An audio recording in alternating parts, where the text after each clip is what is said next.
Hi SoCal parents, Amy Acebrook here, your executive director, and in this video we're going to dig into the role of parents in athletics.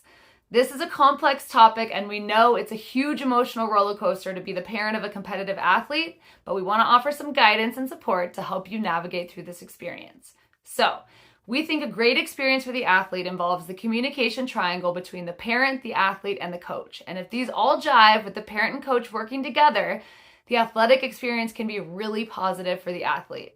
Parents also have to realize there's a delicate line between support and encouragement and interference, and coaches and parents must always remember that the kids' needs come first. So first, let's talk about goals and roles. Parents, ask yourself the following questions. What will be a successful season for you as a parent? What are your goals for your kids? What do you hope they gain from this experience? What do you think their role will be on the team? Then ask your child the following questions and just listen without talking. Why are you playing? What's a successful season? What goals do you have? What do you think your role will be on the team? And once the parents have heard the answers and responses, if both sets of expectations are the same, awesome.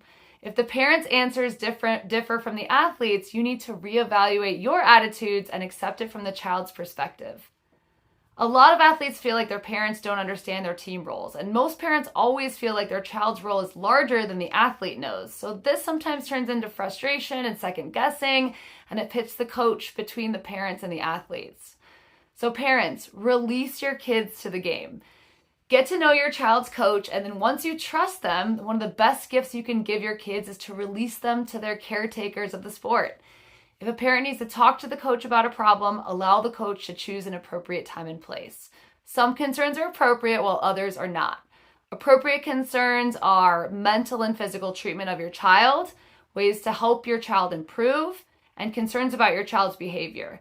Inappropriate areas of concern that parents should not discuss with your coach include playing time, team strategy or play calling, or other team members. By releasing your kids to the game and the coach, you're telling them that all successes, failures, and problems are theirs.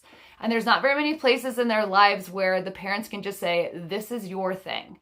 The dilemma for a lot of adults is that it's easy for them to see solutions and too difficult for adults to just let their child find their own solutions. So athletics is the best place for young people to take risks and fail. Is there a better place for them to fail than on the court? No downside exists for them to take a risk and fail in a game experience. Here's some red flags for parents that haven't released their kids to the game. These are parents that are continuing to live their athletic dreams through their kids, taking credit when the child has done well, trying to solve all your child's athletic-related problems, trying to continue to coach the child when the child might know more about the game than the parent does, or taking everything too seriously. If you're nervous before your child's game, if you're having difficulty recovering from losses, making mental notes during the game so you can give advice later, becoming verbally critical of an official, if the kids avoid you after the game or they're embarrassed about your involvement, or if the kid is focused on you in the stands for, fear that they're not going to approve. So here's what the athletes really need from you as their parents. They need you to model appropriate behavior. They want to see poise and confidence from you. If parents expect their children to react to the ups and downs of a game with poise, then you have to model it. So if your child looks at you during the game, would they draw confidence and assurance and poise from what they saw?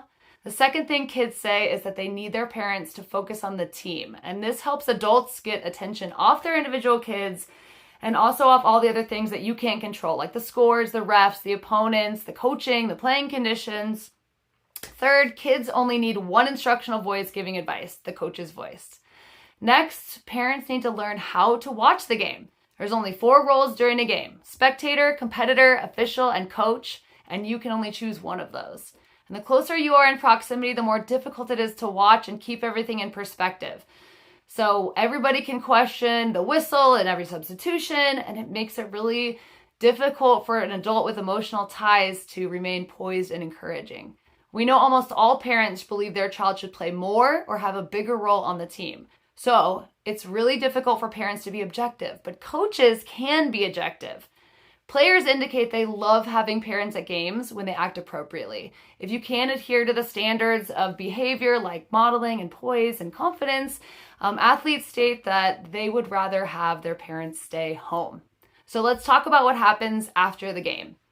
When recalling their least enjoyable memory, many kids will name after the game, and specifically after the game in the car with my parents, as the most confidence-cutting, difficult confrontations, and this can cause confusion for the kids. Unfortunately, some athletes don't even want to go home because they don't want to face questioning or criticism from their parents. So what they need is just a parent.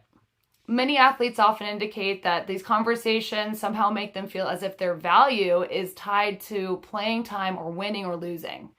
And many athletes just want their parents to give them time and space at the end of the game. The more competitive the athlete and the sport, the more time and space players need. Parents should leave their kids alone until they're receptive to interaction with them.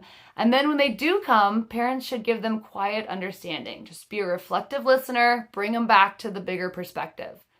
When parents stop and analyze the athletic experience for their kids, the reason they want their kids to play is to provide an opportunity to develop physically and emotionally and to enjoy themselves. And the side benefit is just having that opportunity to learn how to work and get along with others, take risks in a public arena and survive, learn how to set goals, positive work habits, and learn how to succeed and fail with dignity, and of course, develop friendships that can last a lifetime.